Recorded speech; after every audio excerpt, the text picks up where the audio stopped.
Hello, Zimbabwe. It's Saturday. You made it. Which is more than we can say for the state of higher education and a certain MP's reputation, among other stories.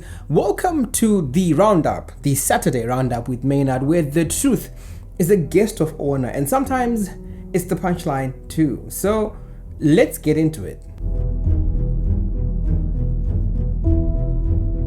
We start in Mount Pleasant, where the University of Zimbabwe, our so-called premier institution, it's now offering its temporary lecturers a wage that makes street vending look like venture capitalism. $2.20 United States American an hour. That's what adjunct lecturers are being offered to teach your sons and your daughters. For perspective, that's about the price of a premium loaf of bread. And if you stretch it across 10 hours, you still probably can't afford a full meal of 4 at Nando's. You might have to do chicken in, but even still, the strings will be pretty tight. These aren't just assistants we're talking about. These are qualified academics expected to lecture, prepare materials, mark assignments, supervise students, and somehow survive on $2.20 an hour. Now, the university is defending itself, but this is also a blended rate, meaning they're throwing in some of that magical currency, not money, zig thing. But we all know zig doesn't buy dignity or fuel or a future. The Association of University Teachers has called it shameful and a legalized form of slavery. And it's hard to disagree with them. They should have just straight up said, hey, we're looking for a slave. But here's the question. Is this how a nation builds its thinkers? By turning them into beggars? Or is this a point that, hang on, you know what? If we underpay them, since they're the ones that teach people, maybe fewer people will realize just how badly we are being governed in this country?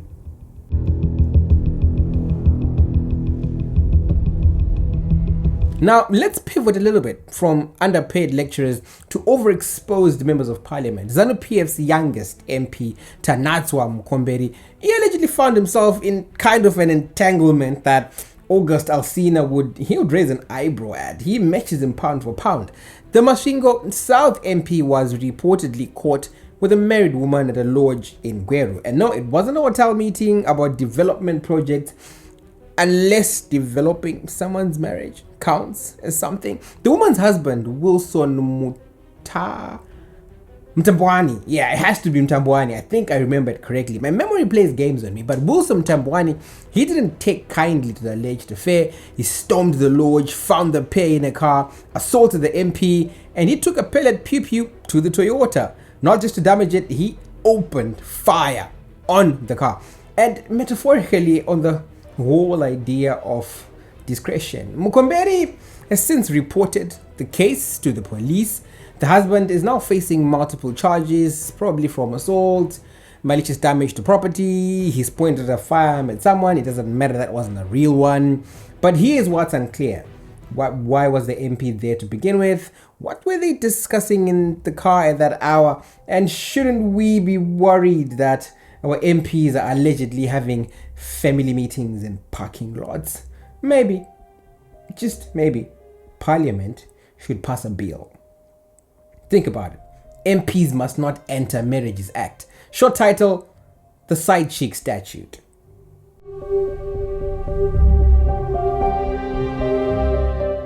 Now to a far more tragic story out of Mberengwa, which is where I come from. A 21-year-old woman, Felista Sorfu, she's now been jailed for 7 years because she poisoned a 7-month-old baby with a pesticide called thiodine. She told the Gweru High Court, where she was on trial for murder, that she simply couldn't cope anymore. She couldn't afford to care for the child and felt overwhelmed, alone, and desperate. The judge acknowledged her mental state and circumstances, calling it a moment of despair. But it's the law. The law is the law. If you take a life, you are gonna get sentenced, and the judge handed down the 7-year sentence. This is where Zimbabwe is today, where a young mother sees death as a better option to life death is a better option than poverty, where social welfare is absolutely invisible, but prison is certainly guaranteed. Here's the hard question. The hard question we ask pretty much every other week whenever we talk about tragedies, especially tragedies that have political connotations or misgovernance connotations. How many Felistas are out there walking around, smiling for the world, but quietly breaking beneath the weight of economic burden, hopelessness, badness? Is that the correct term? No, badness refers to when you're naughty, right? Let's just say disrepair, disrepute.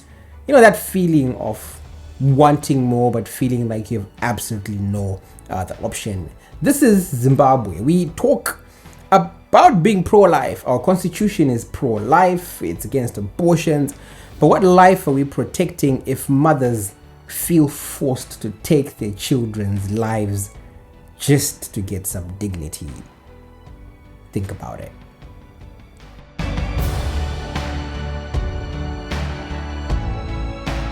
Now, back in Harare, the government has announced over 50,000 housing stands will be allocated to war veterans. Sounds noble until you followed the money. The contract is being handled by Paul Tungwarara, a businessman with close ties to President Mnangagwa, who also landed borehole drilling contracts without a single tender floated.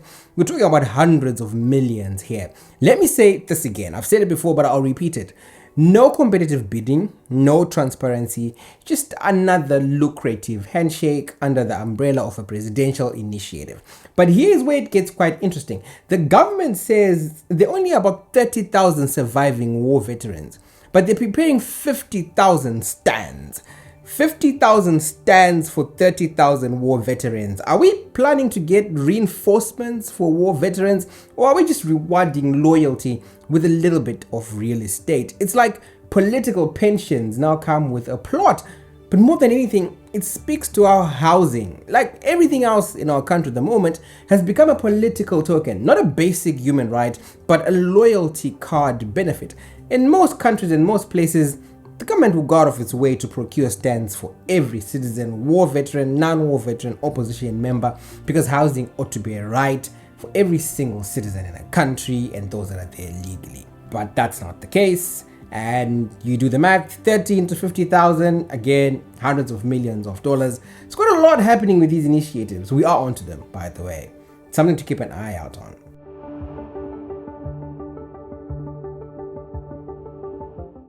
And also in Harare, a Chinese company, they recently built a giant concrete wall right across a railway line in the city. Now, it's disused, the railway line.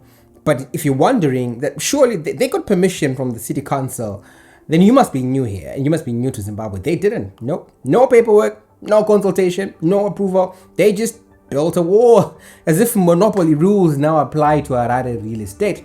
Council officials showed up after the fact. We're kind of told they issued a demolition order or something of the sort, and the wall is coming down eventually, maybe, possibly. But the incident has reignited debates around Chinese business conduct in Zimbabwe, with many locals asking why foreign firms act with impunity. Is it just confidence? Is it just coincidence? Or just knowledge that our oversight institutions, they have a bite of a toothless puppy? You know, like I have an 8-month-old dog. It's got a bit of teeth. It's probably got more bite than our authorities. If a Zimbabwean built that wall without approval, demolition would start within the hour. Oh, we like that. We like taking the hammer to the houses to bring them down. But when it's a foreign investor, we send them a gentle letter in English and then in Mandarin, just to make sure they ignore both of them.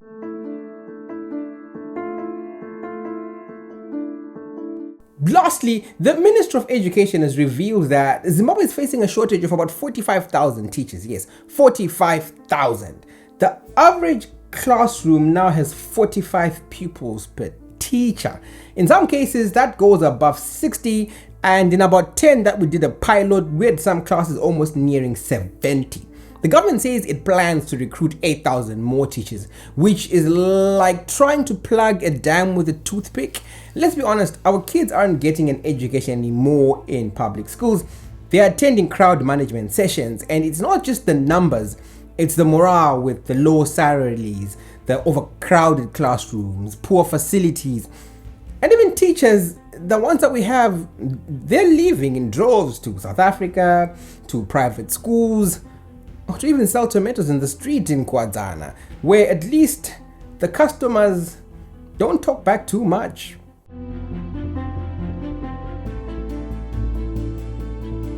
So what did we learn this week? That being a teacher is poverty, being a mother is punishment, being an MP might get your windscreen shot, that universities are broke, but contracts for the politically connected businessmen, they flow like Zambezi in the flood season.